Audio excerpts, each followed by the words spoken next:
রাসূল সাল্লাল্লাহু আলাইহি ওয়াসাল্লাম দুনিয়াতে মানুষকে আব্রাহাম লিঙ্কনের আদর্শ শেখানোর জন্য আসেন নাই, কারো বাপের আদর্শ শেখানোর জন্য আসেন নাই, কারো নেতার আদর্শ শেখানোর জন্য আসেন নাই, কারো নেত্রীর আদর্শ শেখানোর জন্য আসেন নাই, ধর্মনিরপেক্ষতা শেখানোর জন্য আসেন নাই, সমাজতন্ত্র শেখানোর জন্য আসেন নাই, গণতন্ত্র শেখানোর জন্য আসেন নাই, পৃথিবীর কোনো তন্ত্রমন্ত্র শেখানোর জন্য আসেন নাই।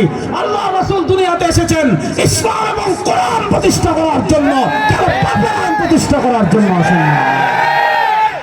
প্রস্তুত আছেন তো যুবকরা? ইনশাআল্লাহ। আল্লিমুহুমুল কিতাব ওয়াল হিকমা। হযরত ইব্রাহিম আলাইহিস সালাতু ওয়াস সালাম এবং ইসমাঈল আলাইহিস সালাম দোয়া করে গিয়েছেন। তাওয়াজ্জু, হযরত ইব্রাহিম আলাইহিস সালাম এবং হযরত ইসমাঈল আলাইহিস সালাম দোয়া করে গিয়েছেন। আল্লাহ ইব্রাহিম এবং ইসমাঈল আলাইহিস সালামের দোয়া কবুল করে। আল্লাহ ইব্রাহিম এবং ইসমাঈল আলাইহিস সালামের দোয়া কবুল করে। আল্লাহ ইব্রাহিম এবং ইসমাঈল আলাইহিস সালাতু ওয়াস সালামের দোয়া কবুল করে। আল্লাহ বানু ইসমাঈল তথা ইসমাঈল আলাইহিস সালাতু ওয়াস সালামের বংশে মাত্র একজন রাসূল পাঠিয়েছেন, মাত্র একজন নবী পাঠিয়েছেন, মাত্র একজন রাসূল পাঠিয়েছেন। বানু ইসরাইলে আল্লাহ তাসুসুল আম্বিয়া ধারাবাহিকভাবে রাসূল পাঠিয়েছেন নেতৃত্ব দেওয়ার জন্য।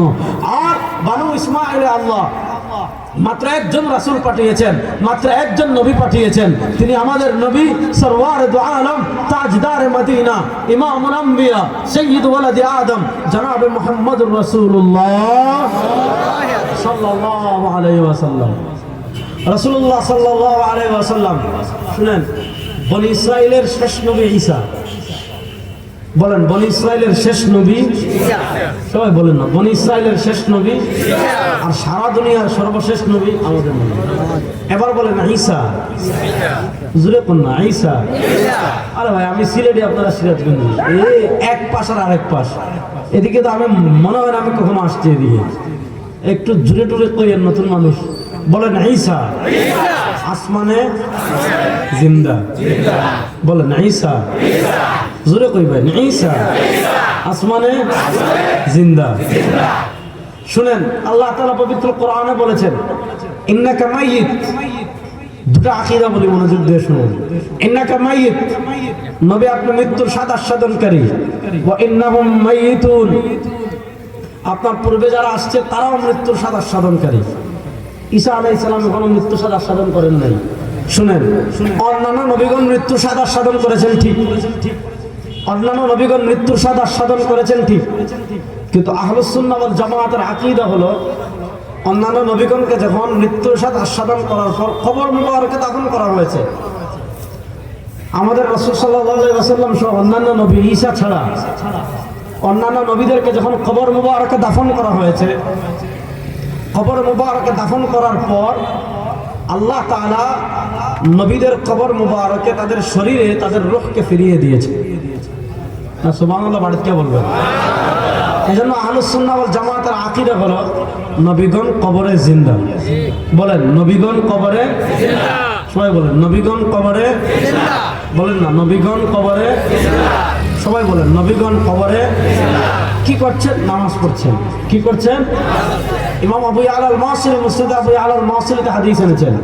আল্লাহ রাসূল সাল্লাল্লাহু আলাইহি ওয়াসাল্লাম বলেন আল আম্বিয়াউ আহইয়াউন ফি কুবুরিহিম ইউসাল্লুন। আল্লাহ রাসূল সাল্লাল্লাহু আলাইহি ওয়াসাল্লাম বলেন আল আম্বিয়াউ, সকল নবীগণ, সকল নবীগণ, আহইয়াউন, জীবিত। কোথায়? ফি কুবুরিহিম, তাদের কবরে। কি করছেন?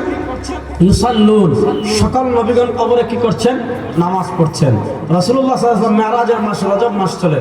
রাসূলুল্লাহ সাল্লাল্লাহু আলাইহি ওয়াসাল্লাম তার মেরাজের বর্ণনা দিতে গিয়ে মুসলিম শরীফে হাদিস আসছে।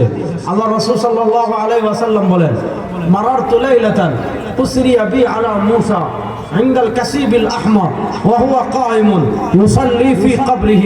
রাসূলুল্লাহ সাল্লাল্লাহু আলাইহি ওয়াসাল্লাম বলেন মেরাজের রাতে আমি বুরাকে চড়ে বিদ্যুতের চেয়ে দ্রুত গতিতে, মেরাজের রাতে আমি বুরাকে চড়ে বিদ্যুতের চেয়ে দ্রুত গতিতে মক্কার চেয়ে বাইতুল মাকদিস যাচ্ছিলাম।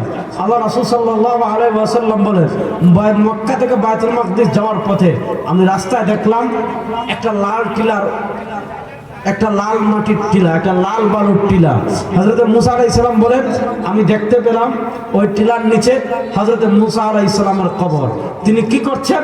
রাসূলুল্লাহ সাল্লাল্লাহু আলাইহি ওয়াসাল্লাম বলেন আমি দেখতে পেলাম ওয়া হুয়া কায়িমুন ইউসাল্লি ফি কবরিহি। রাসূলুল্লাহ সাল্লাল্লাহু আলাইহি ওয়াসাল্লাম বলেন আমি দেখতে পেলাম ওয়া হুয়া কায়িমুন ইউসাল্লি ফি কবরিহি, হযরত মুসা আলাইহিস সালাম দাঁড়িয়ে তার কবরে নামাজ পড়ছেন। সুবহানাল্লাহ। এজন্য নবীগণ কবরে জিন্দা। বলেন নবীগণ কবরে জিন্দা। বলেন না নবীগণ কবরে জিন্দা। সবাই বলেন নবীগণ কবরে জিন্দা। নবীগণ কবরে জিন্দা কেমনে? তারা দুনিয়াতে মৃত্যুর স্বাদ আস্বাদন করেছেন। যখন তাদেরকে কবর মুবারকে দাফন করা হয়েছে, কবর মুবারকে দাফন করার পর আল্লাহ তাআলা তাদের শরীরে রূহ মুবারককে ফিরিয়ে দিয়েছেন। কিন্তু ঈসা, আমরা যেমন এখানে জিন্দা, ঈসা আসমানে তেমন জিন্দা। তিনি এখনো মৃত্যুর স্বাদ আস্বাদন করেন। আল্লাহ তাআলা খ্রিস্টানদের আকীদা তাওহীদকে বিকৃত করে। আমাদের আকীদা হলো লা ইলাহা ইল্লাল্লাহ। আর এটা তো যত আসতে বলুন তত সব না। আমাদের আকীদা হলো কি? লা ইলাহা ইল্লাল্লাহ। সবাই এরকম আমার মতো হাত তুলে করে মুষ্টিবদ্ধ করে বলেন আমাদের আকীদা কি? লা ইলাহা ইল্লাল্লাহ। ধরে বলেন আমাদের আকীদা কি? লা ইলাহা ইল্লাল্লাহ। আল্লাহ আকাশ বাতাস প্রকম্পিত করে বলেন আমাদের আকীদা কি? লা ইলাহা ইল্লাল্লাহ। লা ইলাহা ইল্লাল্লাহ স্লোগান দেওয়ার জন্য প্রস্তুত আছেন সবাই?